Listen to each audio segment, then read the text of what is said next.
Bom, hoje nós temos um prazer muito grande de receber um amigo e o competente secretário de Turismo da cidade de São Paulo, Rodolfo Marinho, que tem um trabalho muito bacana. Eu queria que a Thaís desse as boas-vindas para ele. Secretário, um grande prazer estar aqui com você mais uma vez e muito obrigada por conceder a entrevista para o Feiras e Negócios Podcast, numa agenda tão disputada como a sua, né? Góes, obrigado pelo convite. Thaís, obrigado pelo convite. Estou muito feliz de estar aqui com vocês hoje. A nossa agenda é de fato muito concorrida, mas fazer esse bate-papo com vocês hoje aqui é muito importante. Então, por isso que estamos aqui hoje para a gente falar um pouquinho sobre o turismo da cidade. Bom, falar um pouco de você, eu acho que é muito legal a gente poder começar com a sua história da sua formação, uma formação sólida, publicitário, né? E que tem um conhecimento enorme no segmento empresarial, e eu acho que tudo isso deu muito gap para você fazer o que você vem fazendo. Na vida pública, você foi secretário adjunto da Secretaria Municipal do Turismo da cidade de São Paulo, estando à frente de toda a execução orçamentária, elaboração e desenvolvimento de grandes projetos do município, sendo gestor do grandiosos e tradicionais eventos da capital, como o Réveillon da Paulista, que é um show, a Marcha para Jesus, Carnaval, Virada Cultural, Grande Prêmio de Fórmula 1, Natal Iluminado, entre outros. Como secretário, ainda foi responsável pelo acesso e relacionamento com outras instâncias da Prefeitura do setor privado, para a consolidação de parceria entre ambos os setores. Ainda no cenário público, ocupou o cargo de assessor especial legislativo, assessorando alguns deputados e vereadores de São Paulo. Movido pela busca contínua e conhecimento e novas experiências, como empresário do segmento de comunicação e eventos, se especializou em campanhas publicitárias eleitorais, tendo participado da estruturação e direção de 8 delas, entre presidenciais, estaduais e municipais, com conexão direta com a coordenação, contribuindo com a construção de narrativas políticas adequadas ao perfil de cada candidato. Bom, vamos começar então a nossa conversa mesmo, porque agora a apresentação foi longa, porque você merece, tem muita coisa importante. Obrigado. Me diga uma coisa, eu sou paulistano, nasci na maternidade Promater aqui, então não podia ser mais paulistano do que eu. Nós paulistanos não estávamos acostumados a acompanhar esse desenvolvimento do turismo de São Paulo, né? Parece que só quem tinha turismo era o Rio de Janeiro, as outras capitais, mas São Paulo as pessoas achavam que não tinha. Mas aí, de repente, deu um start. Como é que se deu esse start com você ao longo desse projeto aqui? Mas você sabe que São Paulo sempre teve turismo, né? Mas um turismo mais ajustado para o turismo de negócios, né? A gente é conhecido no mundo inteiro pela cidade do turismo de negócios, né? Mas a cidade já tinha um turismo de entretenimento muito bom, que era muito bem valorizado dentro das capitais, porém não conhecido do grande público. Isso começa a vir à luz agora depois dos grandes eventos fincarem bandeira aqui na cidade. Mas a nossa rede cultural já era muito ativa, né? São Paulo já foi uma das cidades mais com os maiores lançamentos, com as maiores amostras culturais que já estiveram no Brasil. São Paulo sempre foi anfitriã disso tudo. A partir de 2020, que a gente começa um problema de pandemia, né? A gente começa a ter um olhar um pouco mais estruturado para isso tudo, até porque o momento pedia isso. Eu já estava na Secretaria de Turismo em 2019 e 2020. Em meados de 2020, a gente começou a desenhar um plano municipal de turismo. Isso na época do Bruno Covas. Na época do Bruno Covas. E a gente começou a desenhar um plano municipal de turismo que fosse uma política pública de médio e longo prazo, que era exatamente isso que a cidade não tinha. Exemplo, você não tinha um incentivo para os eventos virem para a cidade e continuarem. Então, o evento vem, acontece, depois ele poderia ir para uma outra capital. Isso começa a mudar. Com o Plano Municipal de Turismo, a gente começa a trazer os eventos e segurar o evento aqui, poder ajudar o evento para que ele continue na cidade. Isso uma agenda periódica. Isso é muito importante para o promotor do evento, para o promotor da feira, por exemplo. Em 21 eu saio da secretaria e em 2022 eu recebo o convite para voltar, agora como secretário. Eu era adjunto 19 e 20, agora como secretário da pasta. E nas nossas conversas o prefeito Ricardo Nunes me pediu o seguinte: olha, foque no turismo, porque os eventos eles já vão acontecer. E aí a gente vai ajudar muito mais os eventos se a gente focar no turismo.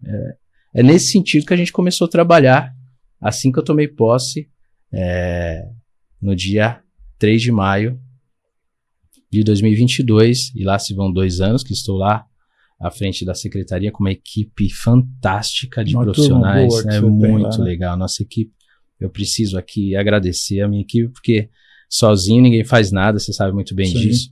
E a equipe da Secretaria de Turismo é uma equipe fantástica de profissionais muito competentes. Então a gente começa a desenhar esse plano municipal de turismo justamente para ajudar o turismo da cidade. Não é para ajudar o evento A ou B, não, é para ajudar o turismo como um todo. O plano municipal de turismo foi lançado no final de 23. A gente fez uma conferência internacional com a aprovação de vários pontos que eram pontos sensíveis. Discutido isso com o Conselho Municipal de Turismo também da cidade, em várias reuniões. E aí a gente começa a entender que São Paulo deixa de ser só a cidade dos negócios, e aí começa também a ser uma cidade que começa a se divertir, não só com entretenimento, mas também com eventos esportivos. A cidade tem muito evento esportivo, não só feiras, mas também eventos de finais de semana, né? Eu estive no final de semana passado no Clube Serete, no Parque Serete, ali na Zona Leste. Tinha uma ativação lá de uma rede de comunicação. O parque estava completamente lotado, com várias ativações durante o dia inteiro. Isso acontece em outros parques durante o final de semana. Então, o paulistano acabou entendendo que a cidade é para ser usada também, não só para trabalhar, não só para morar. Ele começou a usar a cidade com ativos públicos e privados, de uma forma muito diferenciada nos últimos 2 anos. É por isso que a gente teve esse boom no turismo que nós tivemos nos últimos 2 anos. Eu queria, antes de passar para a Thaís, agradecer aqui a participação efetiva como um dos nossos patrocinadores, o São Paulo Convention Visitors Bureau, que faz a agenda da semana dos eventos da cidade de São Paulo, todas as semanas através do nosso programa, e os nossos agradecimentos pela parceria e pela participação do Convention Visitors Bureau com a agenda da semana, aqui também no podcast. Agora é com você, Thaís. Secretário, a gente falando de maio, a gente tem uma agenda aí efervescente, né? Então nós tivemos a virada cultural, que esse ano foi a virada da solidariedade por conta da tragédia do Rio Grande do Sul. Tivemos o Festival do Café, tivemos o TUST com foco que é a gastronomia tão renomada da cidade de São Paulo. E a gente vai ter também aí a Marcha para Jesus, dia 30. Queria que você falasse um pouquinho, tivemos também o polo de ecoturismo, né?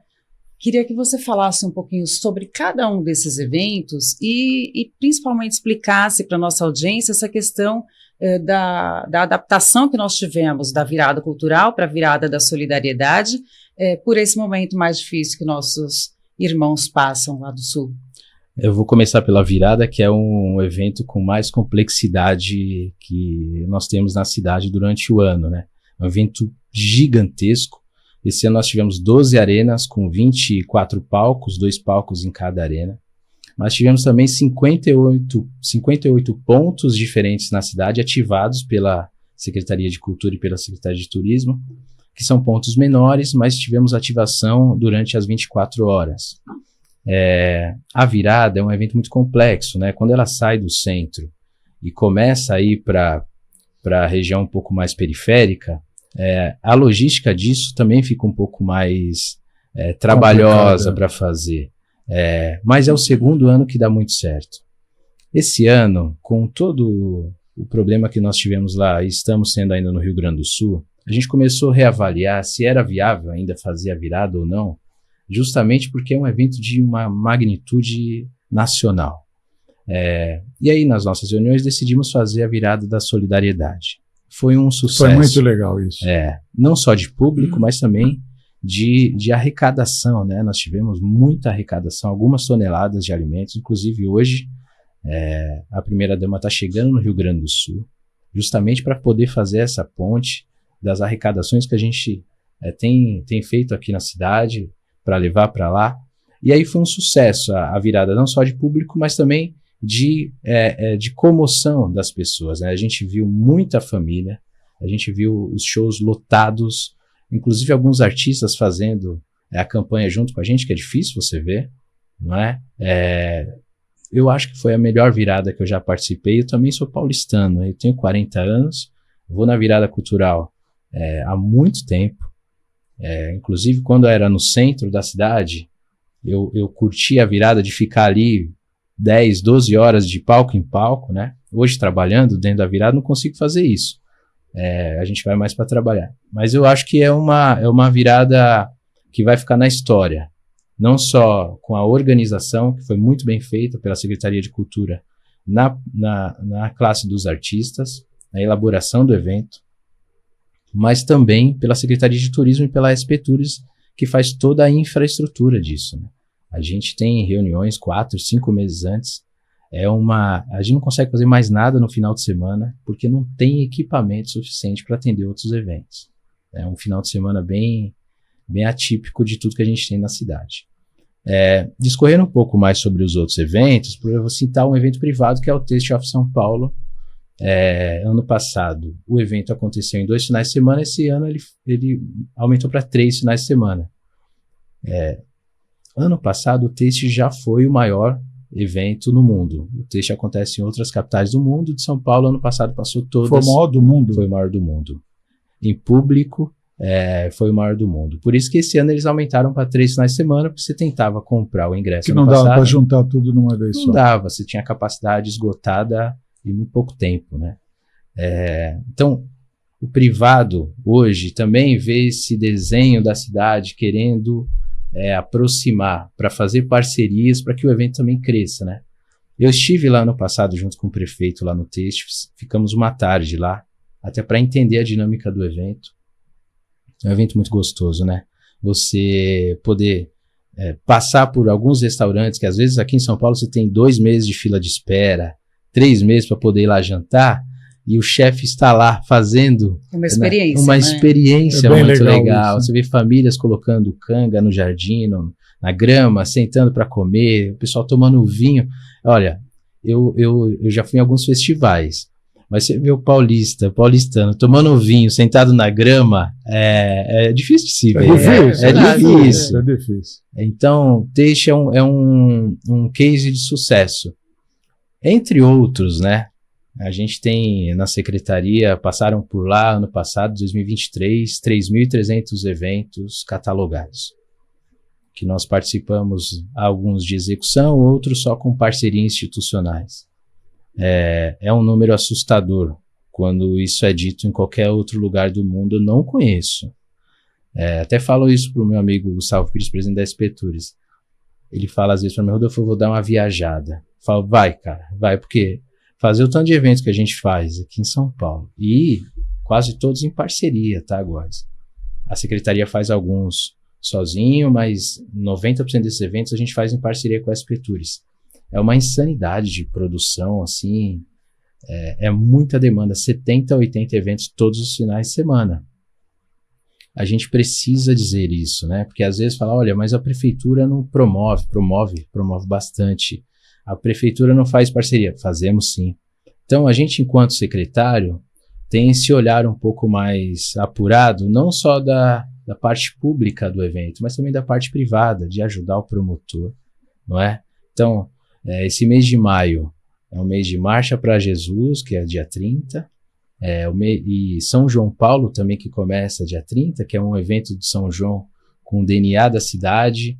É o 2º ano consecutivo. O primeiro ano nós tivemos mais de 100 mil pessoas no evento. Esse ano, provavelmente 140 mil pessoas passarão no São João Paulo, uns 4 dias de evento. É um evento que ficou muito bonito de se ver. A gente tem algumas cidades cenografadas, lá os 9 estados do Nordeste cenografados dentro do evento. Então você pode ir no evento e você vai ter uma cenografia ajustada do estado específico com a comida típica daquele estado. Além de forró, pé de serra, além de coreto, e também alguns nomes da música nacional que vão estar lá com a gente. Depois, discorrendo disso, a gente tem em junho Festival Duas Rodas, que acontece em Interlagos, que é um festival gigantesco, que já vai para o 6º ano consecutivo. E temos... tem muita coisa. Eu acho que é mais fácil entrar no calendário oficial da cidade, que lá você encontra todos os eventos que estão acontecendo no mês vigente. É mais fácil para a gente poder... Eu sou, inclusive, testemunha, porque eu acompanhei alguns dos eventos onde fazendo a cobertura que vocês estavam presentes. O Carnaval foi um deles, né, que é um evento emblemático. Um exemplo que eu achei muito bacana, o Expo Favela, Sim. que vocês participaram ativamente, que foi muito legal, dando força para o terceiro setor. É uma iniciativa muito legal. Agora, a gente tem acompanhado esse novo site do Observatório do Turismo. Agora, eu queria entender como é que a Prefeitura superou o desafio de incluir dados tão dinâmicos numa cidade que tem uma agenda tão pujante como São Paulo. São Paulo é um país, né? Eu estou dizendo porque eu faço feiras há 35 anos, com um programa oficial de feiras. Então, tem um evento a cada 6 minutos, segundo dados da UBRAF, mas é um negócio que, somado aos eventos culturais, é uma coisa de gigantesco. Como é que vocês fizeram esse desafio de atualizar o observatório? A cidade hoje, a gente tem um número maior que 1.200 feiras, 1.280 feiras mais ou menos por ano. É um número muito grande. Mas não só pelas feiras, também outros eventos que acontecem durante a semana, né? A gente tem lançamentos de quase tudo que vai acontecer no Brasil, se lança aqui em São Paulo. Então, é uma vida de eventos muito ativa. Como é que você faz para poder fazer um observatório desse tamanho? Eu estive na UXE em 2022, participando de uma rodada de conversas com outras capitais do mundo. Se eu não me engano, tinham 9 ou 10 capitais, justamente para falar sobre o observatório. A convite da UXE, fomos até lá. E, para minha surpresa, o Observatório de Turismo de São Paulo, eu tinha acabado de tomar posse como secretário, era a referência para as outras cidades. Algumas cidades, como, por exemplo, Bogotá, não tinha observatório. Algumas cidades não tinham observatório e pegaram um desenho de São Paulo para entender como é que se cria um observatório de turismo, como outras capitais do Brasil também ainda não tem.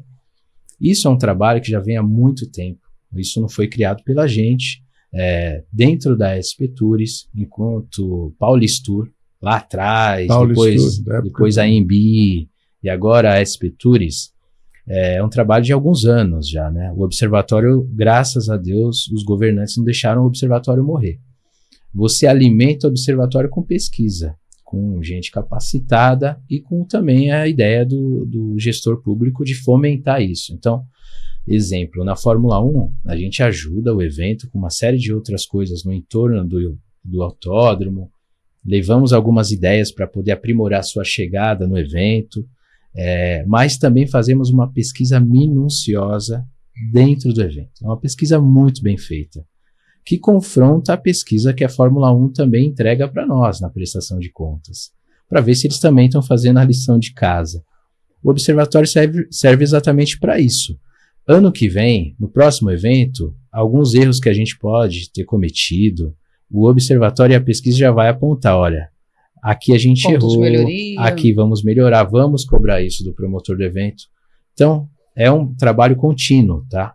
Não só em grandes eventos.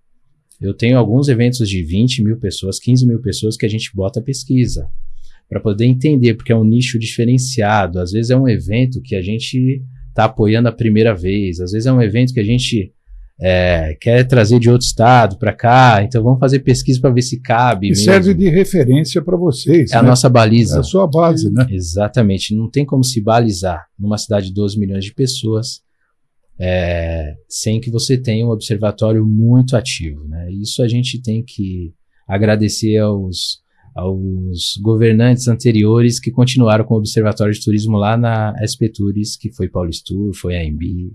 Está sendo muito bem tocado lá o observatório. E agora tem um site novo, né? A gente aprimorou. tem toda uma tecnologia do Observatório de Turismo. A gente colocou alguns dados que eram internos para os promotores de eventos, para os produtores de eventos poderem acessar. Foi lançado há 15 dias atrás. No Visite São Paulo, né? No Visite São Paulo, exatamente. Foi lá no fórum. Exatamente, no Expo Fórum. Você como produtor de eventos, você como promotor também de evento, um empresário que queira vir para São Paulo e queira acessar alguns dados da cidade, algumas bases, por exemplo, de um evento que já aconteceu, que seja parecido, entra no site do Observatório de Turismo, você vai ter dados do evento, que dia que aconteceu, público, georreferencial, é muito bem detalhado. Isso serve para o empresário gastar menos e lucrar mais, né? É isso aí. Acertar mais. Secretário, 2023 foi um ano excepcional para o segmento de turismo, de negócios, né, na nossa cidade. Tem uma entrevista sua que eu acompanhei que você cita que 2024, a ideia, claro, é sempre superar as metas e que seria melhor do que 2023. Quando a gente observa a questão do primeiro trimestre fechado, o número de visitantes teve uma queda de 12%, mais ou menos, mas no estoque de emprego a gente teve um aumento de 3%. Então, eu queria que o senhor comentasse para o nosso público essa variação, levando em conta 2 pontos. Quais as estratégias, né, que a Prefeitura enxerga para a gente poder superar 2024? E um outro comentário do que eu pesquisei é que não é porque um indicador caiu que você não pode ter mais sucesso no todo, no sentido do impacto positivo na economia da cidade, que parece que foi o caso do primeiro trimestre de 2024. Está certo a minha análise ou não? Você pode comentar. Exatamente isso. Os 3 primeiros meses do ano, normalmente, se você não é uma cidade de sol e praia, você tem esse déficit porque as pessoas estão viajando, estão de férias, principalmente no mês de janeiro, né? Fevereiro é um mês muito bom para a cidade. A gente tem o maior carnaval do Brasil hoje. O carnaval de rua superou todas as expectativas, com mais de 15 milhões de visitantes esse último ano. E aí a gente fala, mas vieram 15 milhões de pessoas para cá? Não. A gente retém muito folião que ia para outros estados. Então, o carnaval de Minas Gerais, por exemplo, ele tinha 80% dos visitantes lá que eram paulistanos. Hoje, com o nosso carnaval de rua, a gente acaba retendo aqui o nosso público. Sim. E aproveitando o carnaval da cidade, que é um carnaval muito bem feito. Isso também para o Rio de Janeiro, para Salvador, com algumas festas começaram a dar certo aqui na cidade. Então, o mês de fevereiro é um mês bom para a gente. No mês de março em diante, o turismo de negócios, que é gigantesco, ele começa a acontecer muito forte, né? O Góis sabe muito bem disso. As feiras a gente começa a ter feiras gigantes aqui. O Expo Center Norte, o Imigrante, qualquer pavilhão, Transamérica, qualquer pavilhão que a gente tem aqui, não tem data. Todos os finais de semana você tem feira. Está quase faltando espaço já, né? Já está faltando espaço, exatamente. Então, isso é um indicativo que não nos assusta, né? Essa queda de 12%, porque a gente sabe que agora no decorrer do ano, com alguns eventos que já começam a acontecer aqui, a gente retoma isso. Uhum. Provavelmente a gente tem um crescimento no final do ano de em torno de 16% a 18% no número de turistas referente a 23%. A gente tem agora, vou citar um evento que vai ser o show do Bruno Mars aqui. Outubro, né? Eram 2 datas, passaram a 4, agora são 6. Isso é um indicativo de que no decorrer do ano a gente vai retomando esse déficit que a gente pode ter tido nos 3 primeiros meses.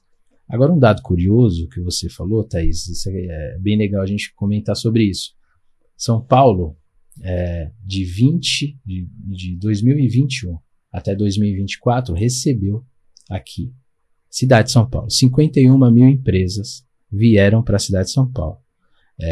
Saíram de outros lugares e fincaram bandeira aqui como sede, como base.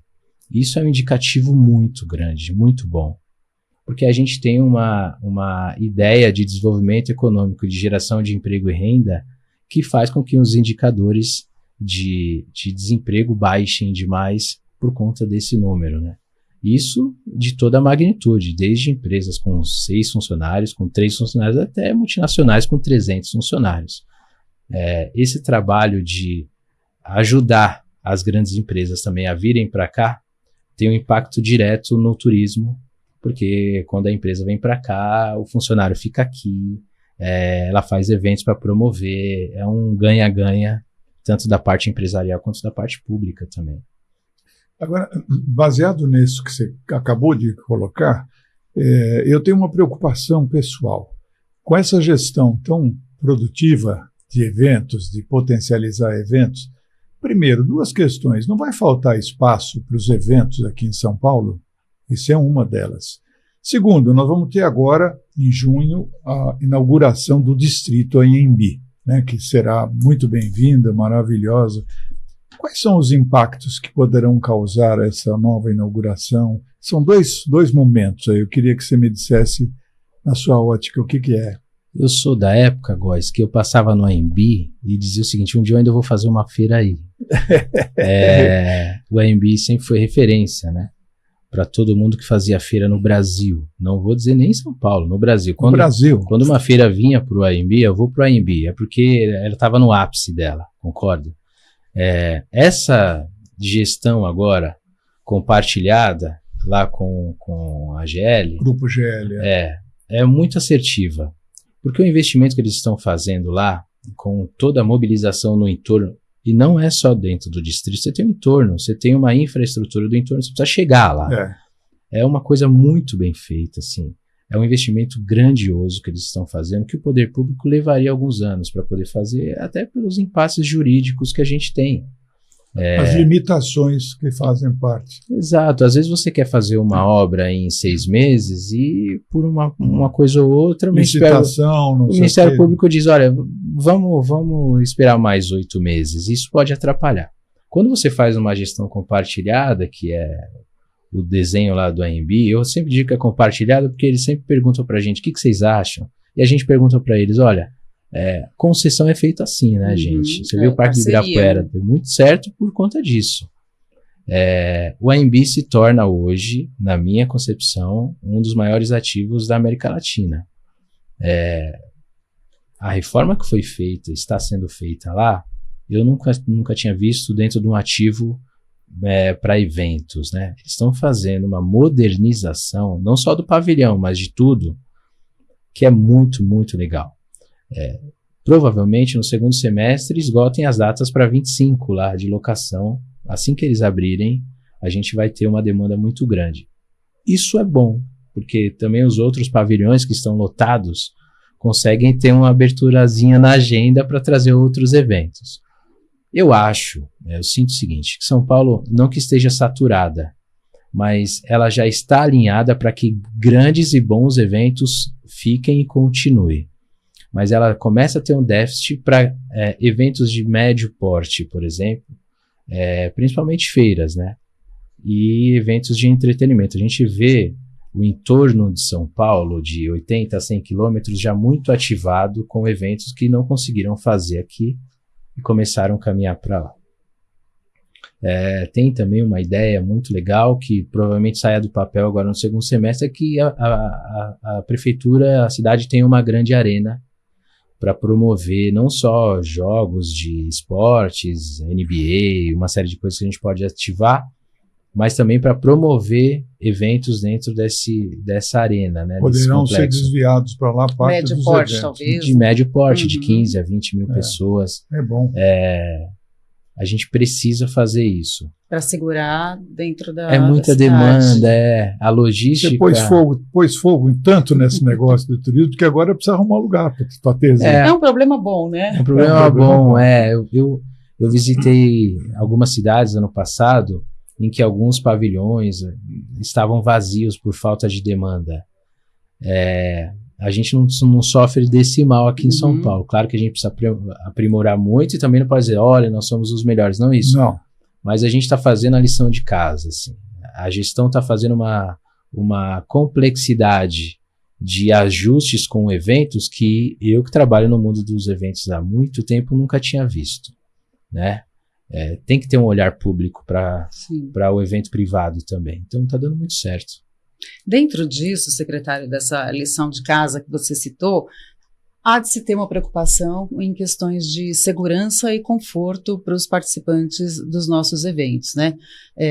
Essa pauta, ela faz parte dessa infraestrutura e dessa lição de casa, porque a gente sabe que hoje São Paulo, perto dos eventos, dá uma travada, né? Principalmente a questão de transporte. Como é que a prefeitura vê uma solução para isso? Olha, eu não sou secretário de transportes, mas eu preciso defendê-lo. São Paulo é uma cidade que tem muito carro, né, gente? Vocês precisam concordar comigo. Nós que moramos aqui, a gente sabe disso. Até comentei com o Góes. Hoje eu fui levar meu filho no colégio, num raio de 2 quilômetros, estava chovendo, eu levei 40 minutos para chegar. O que São Paulo tem feito? A gestão começou a trabalhar primeiro com asfalto. Isso melhora demais a mobilidade. A questão de mobilidade numa cidade desse tamanho, com 12 milhões de pessoas, é complexa. É complexa. O asfalto mudou bastante, e isso ajuda a gente a chegar mais rápido. Um outro ponto é a questão da rede de transportes, que a gente tem uma malha de metrô, a nossa malha metroviária é uma das melhores do mundo, que ainda precisa de alguns ajustes, aí a gente vê o governo do estado fazendo uma ampliação muito grande, com novas linhas de metrô, mas que também funciona muito bem. Eu faço alguns eventos ali na região da Avenida Paulista e eu consigo atender gente que venha de todo lugar da cidade, das 4 regiões, elas chegam muito bem. Isso funciona demais também com a nossa rede, que é gigantesca, de táxis, né? Eu sempre pego táxi, às vezes o pessoal fala, Rodolfo, não eu vou de táxi. Eu gosto de conversar com o taxista, porque ele te dá um desenho próxima do que está acontecendo, da realidade. Ninguém sabe melhor do que ele, sabe de tudo. A nossa rede de taxistas é primordial. E aí, nessa conversa com o taxista, você consegue entender a dor, não é? Porque sem se identificar, dizer que você trabalha na prefeitura ou não, ele fala a verdade. O que eles dizem muito, assim, pelo menos na minha percepção, que melhorou bastante a questão da mobilidade. A gente conseguiu fazer uma sinalização muito mais assertiva e agora a CT está com um projeto de sinalização gigantesco de troca de placas, que começa agora, no mês de junho. Que vai ser muito bom, não só para quem mora, mas para quem visita a cidade também. Também temos, e aí eu preciso falar, uma assertividade grande num projeto novo, que é a faixa azul, que é uma faixa exclusiva para os motoqueiros e está sendo muito bem utilizada. E é muito bem aceita, inclusive, né? A faixa azul... Deu certo. Era um projeto que ficou há muito tempo para sair do papel, mas agora, assim, para quem usa a faixa azul, eu tenho alguns amigos que andam de moto, eles falam, Rodolfo, uma tranquilidade você andar na faixa azul, assim, e o paulistano começou a respeitar demais isso. Né? Então, para quem vem à cidade, ele vai sentir essas mudanças no seu dia a dia.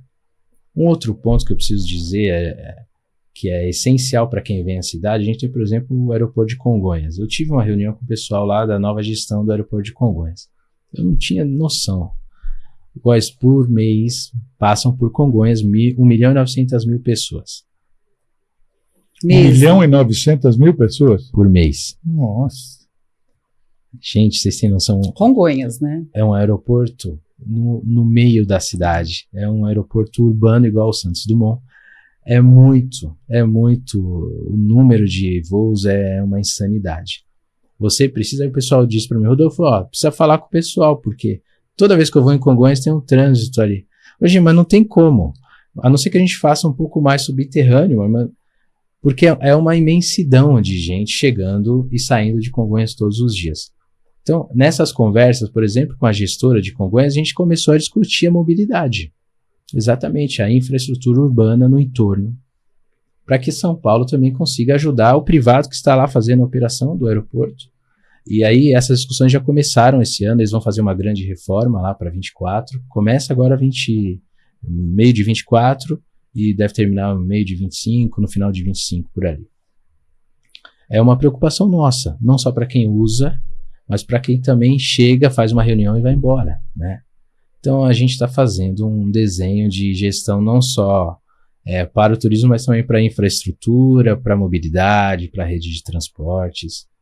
Eu acho que a gente está no caminho certo. Tem um planejamento bem holístico, né? Porque senão fica aquele cobertor curto, né? Você melhora de um lado e falta do outro, né? Você melhora evento e tem problema de segurança ou de transporte. Então, é sistematizar esse planejamento, né? Você pega o programa de asfalto, é o maior programa de asfalto que a cidade já fez na história, né?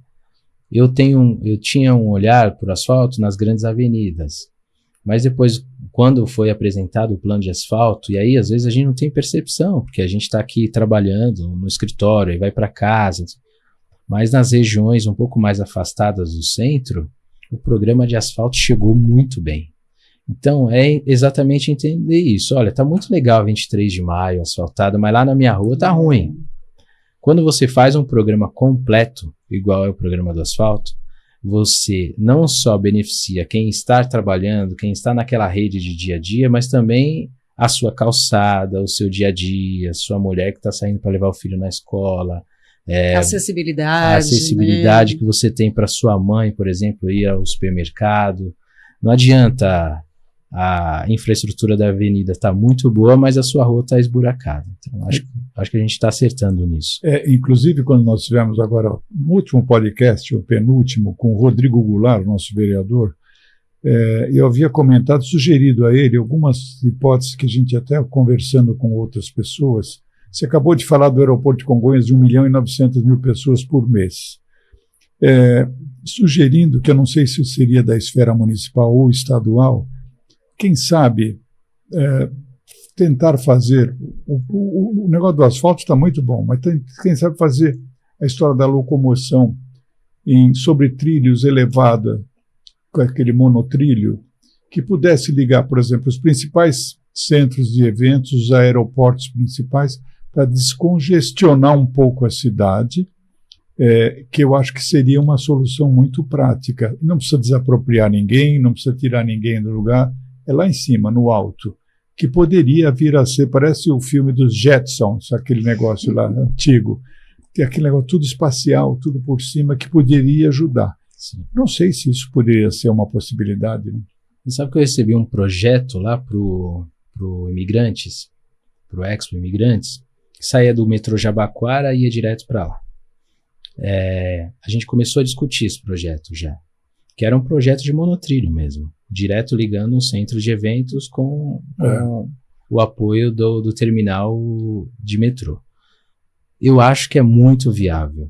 É um projeto que pode sair do papel há poucos meses para frente. Até porque o prefeito Ricardo Nunes tem tido esse olhar mais, de uma visão mais de cima mesmo, de gestor público com olhar há 5 a 10 anos à frente. Né? Isso é muito bom para você começar uma discussão.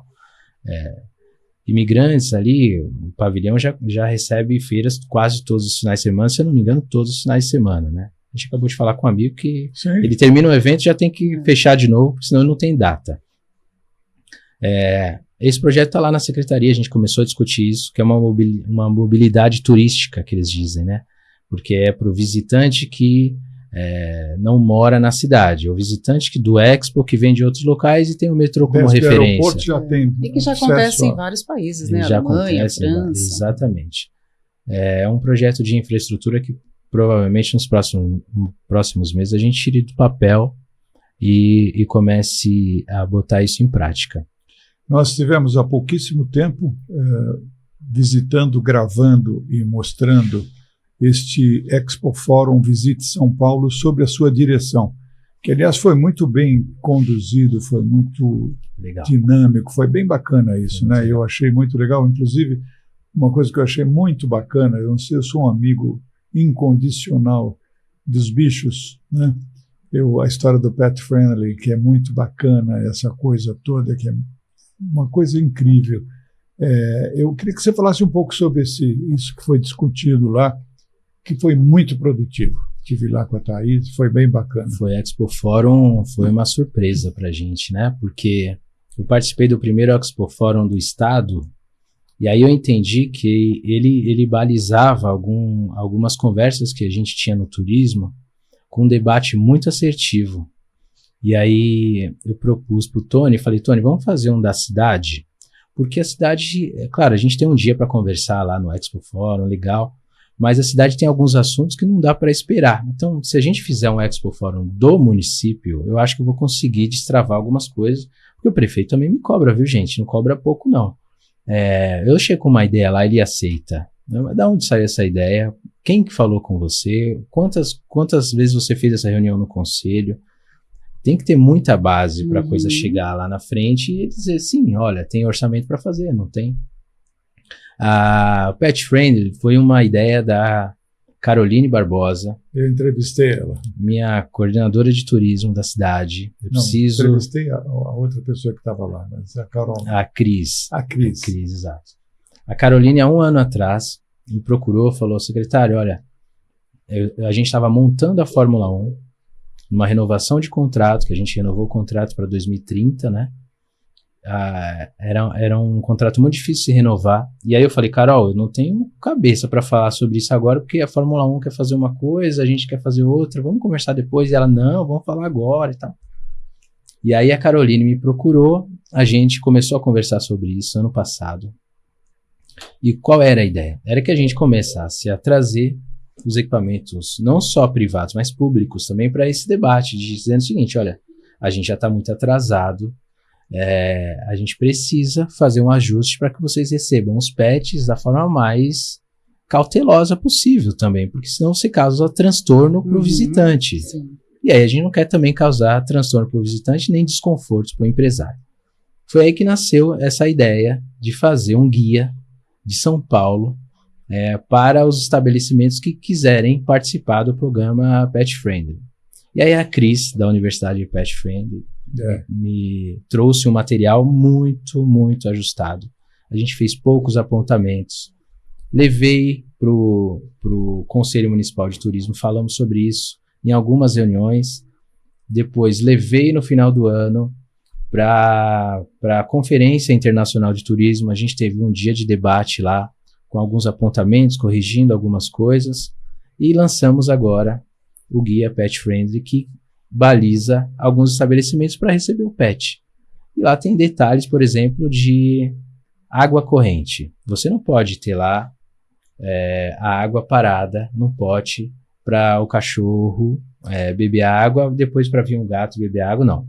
Você tem que ter uma troca de água, e lá o guia, exemplificando aqui bem tranquilamente, o que o guia faz? Ele te mostra como é que você monta um sistema de água corrente que é muito simples, para que você receba o pet que vem com o seu cliente, e que o pet também é um cliente, não é?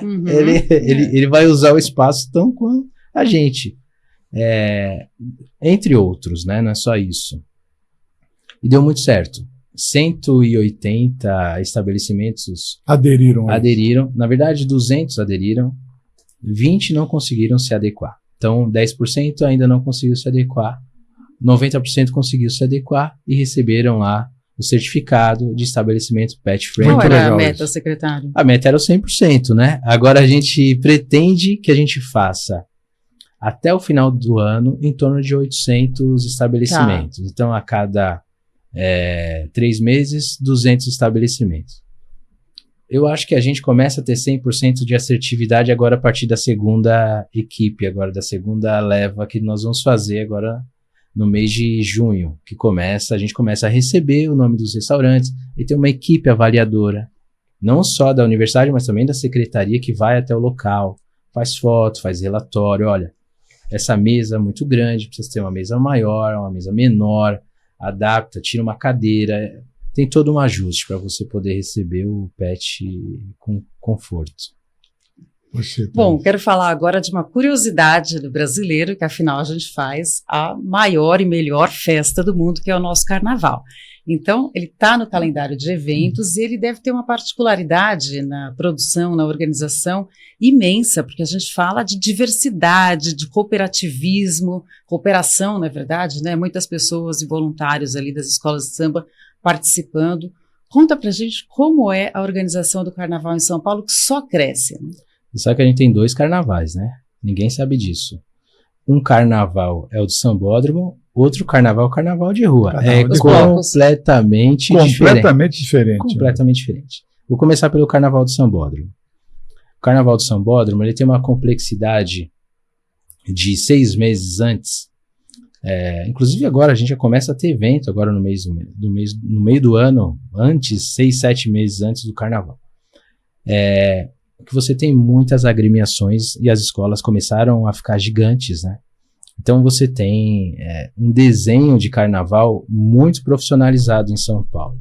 Então a prefeitura tem uma parceria com a Liga das Escolas de Samba, que são propulsores disso tudo, não é só a prefeitura, né? A gente precisa falar da Liga, que eles são muito profissionais, inclusive, de gestão mesmo empresarial, porque senão você não bota um carnaval no Sambódromo da forma que a gente consegue fazer. Então, as discussões começam ali, não só com a questão orçamentária, mas também com a questão de infraestrutura das escolas no pré-carnaval. Esse último ano, no Sambódromo, nós tivemos todos os ingressos esgotados e com uma particularidade. Nós saímos, se eu não me engano, de 6 ou 5 camarotes para 10 camarotes. Então a gente teve uma diversidade de camarotes dentro do Sambódromo que é muito legal, porque você também traz um outro olhar. Antes a gente tinha um camarote Brahma, vou citar o Brahma aqui, e mais 2 ou 3.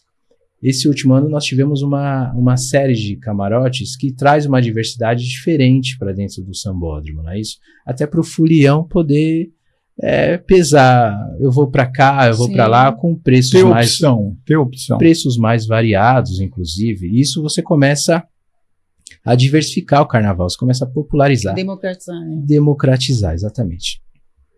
O que dá mais trabalho? A infraestrutura no entorno, principalmente nos dias de ensaio e nos dias de desfile, né? A gente tem uma operação de guerra mesmo, não só com a PM, mas também com a GCM, também com a CT, também com a Secretaria de Transportes, porque você tem toda a operação de levar os foliões. Os ônibus, né? Exatamente, as pessoas que vão se apresentar nas escolas de samba, aí você tem mais de 50 mil pessoas que se apresentam, né, nos dias de desfile. Então, o que a cidade faz? A cidade faz uma comissão organizadora do carnaval. Ano passado nós tínhamos várias secretarias. A secretaria que tem a identidade do carnaval, claro, é a Secretaria de Cultura, né?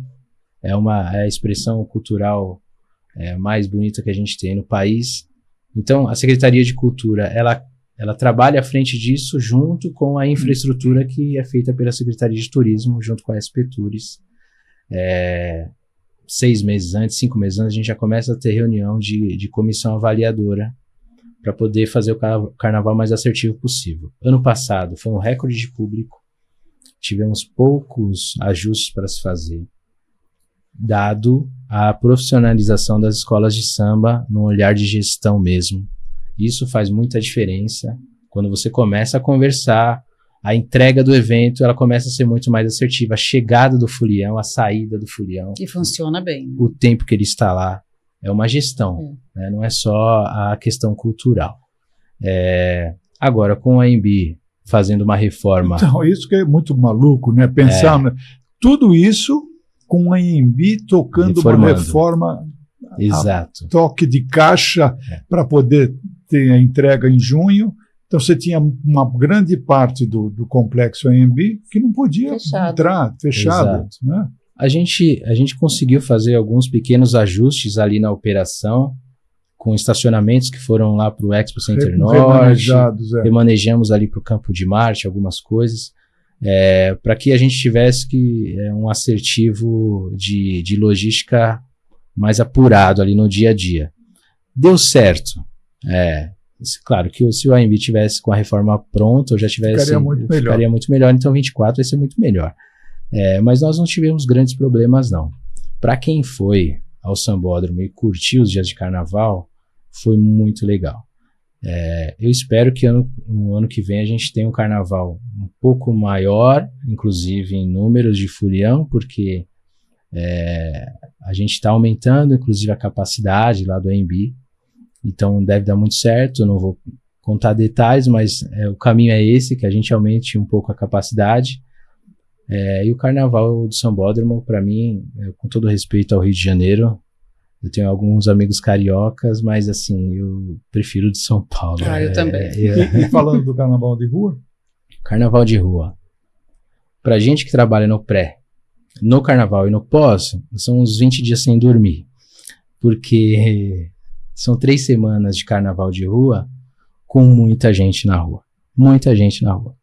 Ano passado, nós tivemos alguns cancelamentos de blocos por falta de patrocínio que eles não conseguiram ir para a rua. Mas tivemos mais de 500 blocos. O número era de 600 e alguma coisa. Quem faz a parte de infraestrutura urbana disso tudo não é só a Secretaria de Turismo, é principalmente a Secretaria de Subprefeituras. Porque como o Carnaval ele é distribuído nas 32 subprefeituras, fica muito mais assertivo para eles fazerem essa gestão junto com a Secretaria de Cultura, né? Até pela mobilização. Então, fala com o prefeito regional, fica mais fácil de operar o Carnaval de rua. Foi um Carnaval com muito menos problema do que 22. O de 23, o de 24, desculpa, o de 24 com muito menos problema do que o de 23, muito menos problema. Com muito mais ajuste no apoio que a gente teve com o patrocinador. Então eu fui com o prefeito, inclusive, na base da Ambev, que trabalhou dentro do Carnaval. Eles fazem um trabalho de revenda de produtos a preço popular, mas numa compra para quem vai trabalhar, para a pessoa que vai estar lá com o carrinho dela, ela compra direto da Ambev num valor muito barato, com um lucro minimamente de 100%. Então eu estive lá com o prefeito justamente para ver o credenciamento dessas pessoas, uma fila interminável. Uma logística interessante. É muito legal, porque é uma geração de emprego e renda durante os dias de Carnaval que é muito grande, né? Mais de 10 mil pessoas trabalharam com venda dentro do Carnaval, catalogados. Então é muita gente trabalhando nos dias de pré-Carnaval e pós. Não tivemos maiores problemas com a questão de furtos, foi o menor índice, inclusive, porque a gente tem um sistema hoje da Smart City, né? De câmeras que estão sendo instaladas em São Paulo, que ajudou muito o Carnaval. Monitora o Carnaval em tempo real, em parceria com a GCM, com a Polícia Militar. A gente, uma coisa que a gente começou já há 2 carnavais ou 3, é fazer revista na entrada do bloco. Isso faz muita diferença, né? Então você tem a revista, a GCM fazendo a revista, depois você tem uma segunda revista da empresa que está fazendo a produção, né? Os produtores estão trabalhando. Então foi um carnaval que deixou a gente muito feliz. Não só pela entrega, que foi muito legal, mas também pelo feedback das pessoas que vieram, né? Eu tenho uma imagem da região do Ibirapuera. A gente estava na central de controle, trabalhando nos dias, né? E aí, um dos produtores que estavam lá embaixo, a gente tem mais de 1.500 guias de turismo trabalhando nos dias de Carnaval também. Eu preciso deixar sair isso. Eu não conheço nenhuma cidade do Brasil que coloque 1.500 guias de turismo trabalhando para o folião, sabe? E aí, um dos produtores nossos, lá dos promotores, estavam lá embaixo e falou: chefe, não desce, depois você não vai conseguir subir. A gente estava ali perto do centro e a gente queria descer lá para o Ibirapuera, porque era muita gente. Não tem como. Você não tem como. Você vai ter que ficar no bloco aqui. Depois eu não falo que eu não avisei. A logística de desvio de trânsito também, né? É uma coisa complexo, muito complexo. A CET faz um trabalho muito legal junto com a Secretaria de Transportes. Não só desviando o trânsito, mas fazendo a gestão, né, disso tudo, porque é difícil. São várias linhas de ônibus que passam nos locais, não é só o desvio do trânsito, né? Você também tem a questão que é muito sensível, a questão dos hospitais. Então, quando você faz numa região, você tem hospitais, você precisa ter uma rota de fuga para que as ambulâncias passem, né? Do período do silêncio também para os pacientes que estão lá. Exatamente. Muito complexo. Então, a gente toma esse cuidado de não colocar bloco próximo aos hospitais, também não próximo às vias que acessam aos hospitais. É um evento que eu me orgulho muito de participar, que eu posso dizer que eu participo do maior carnaval do mundo, porque nenhum lugar faz um carnaval com 15 milhões de pessoas, mas que dá muito trabalho.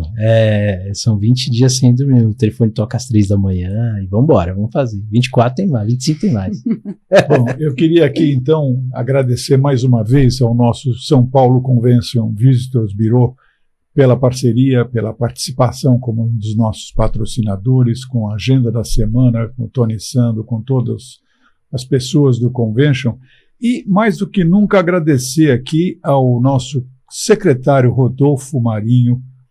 Dá para perceber que ele trabalha muito, pelo que a gente acabou de escutar aqui, disponibilizou o seu tempo para vir aqui para fazer esse esclarecimento, que foi muito legal, muito bacana. Acho que as pessoas vão gostar muito do que aconteceu aqui. Agradeço muito, Rodolfo, pela sua participação, pelo seu empenho de estar aqui. Eu vou pedir para a Thaís fazer as despedidas finais e depois a sua palavra final. Te agradeço também, um prazer te ouvir. Desejo muito sucesso na sua carreira e no desenvolvimento do turismo na nossa cidade. Para você que ficou com a gente até agora, o nosso muito obrigado. Não perca as próximas edições do programa Feiras e Negócios Podcast, que vai ao ar toda quinta-feira, às 15 horas. E agora a gente vai ouvir as palavras aqui finais do nosso secretário. Só que eu já falei demais, né, Góes? Eu falo mesmo. Você falou bem pra caramba. Mas eu queria agradecer de verdade você, a Thaís, não só pelo carinho que vocês têm pela secretaria e pela gestão que está sendo feita. Isso a gente precisa ponderar. Fazer gestão pública não é uma coisa fácil, não é uma tarefa fácil. Numa cidade desse tamanho, então, mas a gente vem acertando mais do que erra. Isso é muito legal. A Secretaria de Turismo tem feito um trabalho de gestão mesmo, de entregar turismo para 5, 10 anos à frente. Não só de pontualmente fazer um evento ou outro. Para isso precisa de gente como vocês, né? Entregando a informação na sua essência, ajudando no que tem de bom, dialogando no que não está tão bom, vamos melhorar, isso é importante. Mas acima de tudo é fazer gestão para as pessoas, né? Atender não só o visitante que chega em São Paulo, que quer fazer turismo, que vem trabalhar, ou que vem para uma feira, mas a população que vive, né? Nós temos 12 milhões de pessoas que vivem aqui. Então, eu falei para o Ricardo, eu falei, prefeito, deixa eu fazer uma gestão para as pessoas que já vivem também, porque muita gente que mora em São Paulo não conhece a cidade. A grande maioria, inclusive. Então, a nossa gestão, enquanto poder público, é exatamente nesse sentido. Vamos promover, vamos fazer grandes eventos. Eu tenho aqui como referência, o Gustavo Pires está trazendo eventos gigantescos para a cidade. Isso é muito legal. A disposição da cidade é muito boa. Mas também vamos fazer eventos para quem mora, para a pessoa poder usar a cidade. Tem um programa na secretaria, só dar uma pincelada, chama Vai de Roteiro. É um programa gratuito, com ativos, com museus, com locais que você pode visitar a cidade, com o centro histórico, por exemplo, com a Arena Neoquímica, por exemplo. Gratuito o guiamento. Então, por exemplo, eu fui há pouco tempo a Nova York e falei o seguinte, eu preciso ir num local, vou contratar um guia de turismo. E ele me custou, se eu não me engano, em torno de $120 o dia, $150 para o grupo. Aqui em São Paulo, o Vai de Roteiro faz esse mesmo guiamento gratuito. Para quem entrar no Simpla, você tem lá 16 roteiros funcionando na cidade, para a pessoa que mora e para quem vem visitar também. Então, você pega lá o domingo, que a gente tem uma tarifa zero, domingo tem tarifa zero, a pessoa não paga o ônibus. Ela pode sair de casa com a sua família e fazer um roteiro gratuito na cidade, ainda, né? Guiado. Na cidade que ela vive. Isso é muito legal. Então, eu acho que vocês são propulsores disso, sabe? Vocês ajudam a gente a poder propagar isso. Estou muito feliz de ter vindo aqui, de ter tido essa conversa com vocês. Se me chamarem, eu volto. Até para falar de outras coisas, porque o turismo está fazendo muito. Mas eu acho que a gente está fazendo uma gestão de proposituras e de acertos mais do que erros. Então, obrigado pelo convite. Estou muito lisonjeado de estar aqui com vocês. E espero que a gente tenha uma cidade, que a gente tenha um turismo ainda maior nos próximos 5, 10 anos. É para isso que a gente está lutando.